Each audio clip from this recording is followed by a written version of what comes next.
Ever feel like there's not enough time to get ahead? I mean, really ahead. Like, billionaire ahead. Well, today we're actually going to take a look at how billionaires spend their time. We've got this fascinating analysis. And Yeah, the goal isn't to, like, make everyone drool over their private jets or whatever. right, It's to pull out some genuinely useful insights that anyone can apply, right? exactly. It's about seeing what we can learn from these individuals who've reached such extraordinary levels of success. So the first thing that jumps out from this analysis, unsurprisingly, is their intense focus on work. And I don't just mean clocking in and out. Oh, absolutely not. We're talking about deep involvement in their businesses, like strategic thinking. You know, when you think about guys like Elon Musk or Jeff Bezos, Right. their crazy work hours, it's not just about being busy. It's about actively shaping the direction of their companies.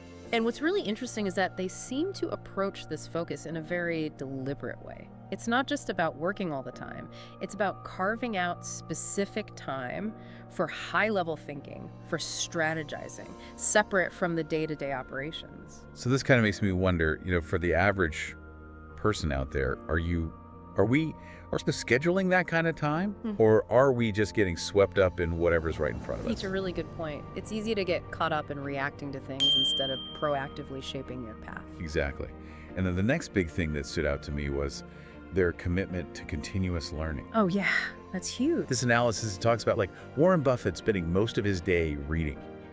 And not just, like, you know, skimming headlines. He's really digging deep into those annual reports, financial statements. Yeah. And then you've got Bill Gates, who's always recommending books. It's almost like they view learning as like a non-negotiable part of success. And it's not just any kind of learning either. It's very targeted. Like Buffet, he focuses on information that's going to inform his investment decisions. So it's a good reminder for all of us, like, are we learning in a way that's actually going to give us a strategic advantage? Or are we just kind of, you know, dabbling in things that interest us? Right. Are you consuming information that aligns with your goals? That's a big takeaway. And then another thing, and this maybe seems a little more obvious, is the importance of networking. Oh, absolutely. But it's not just about schmoozing or collecting business cards. Right. The analysis emphasizes how billionaires intentionally cultivate relationships with influential people, because these connections, they open doors to new opportunities, new ideas, new perspectives. And it's about creating mutually beneficial relationships.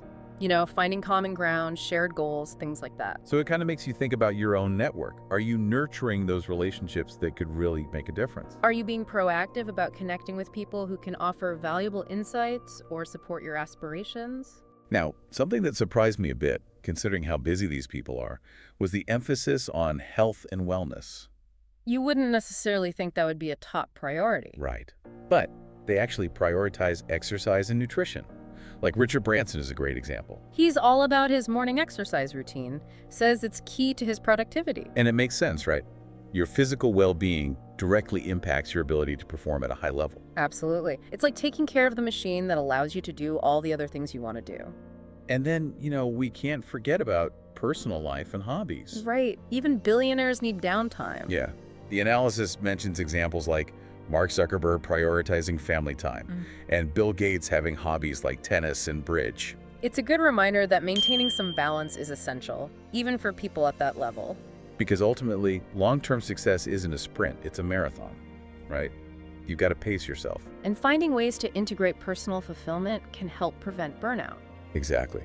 And then another thing that really stood out, and this is a big one, is the whole aspect of philanthropy. Giving back. Yeah. Like the scale of giving from folks like Buffett, Gates, Mackenzie Scott, it's just incredible.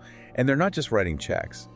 They're strategically focusing on areas like education, healthcare, poverty alleviation. They're trying to create systemic change, using their resources to make a real impact. Which I think is really inspiring. It makes you think about how you can contribute to causes you care about, regardless of your current financial situation. Exactly. It's not just about the amount of money, it's about the intention behind it. Okay, so last but not least, and this one's a bit more subtle, is the focus on mindfulness and reflection. Yeah, that inner game. Like the analysis mentions things like meditation, journaling.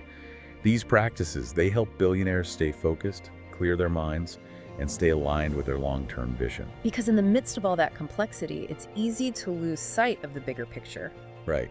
And even short periods of intentional reflection, They can really sharpen your focus, help you make better decisions. No matter how busy you are, those moments of quiet contemplation can be invaluable. So, looking back at all this, we see these recurring themes, right? Focused work, continuous learning, strategic networking, taking care of your well-being, making time for personal life, giving back to the community, and taking those moments for mindfulness and reflection. And while, most of us aren't going to become billionaires, these underlying principles of time management, there's something we can all learn from. Because it's not just about the money. It's about intentionality, focus, and a real commitment to growth and contribution. It's about taking ownership of your time and energy. Exactly. So I think the big question to walk away with is, what are those seemingly small daily choices that could have the biggest impact on your life over time? What's that one habit, maybe inspired by these billionaires, that you could start incorporating today? It's about finding those small changes that can create a ripple effect. And with that, we'll leave you to ponder. Until next time. See you then.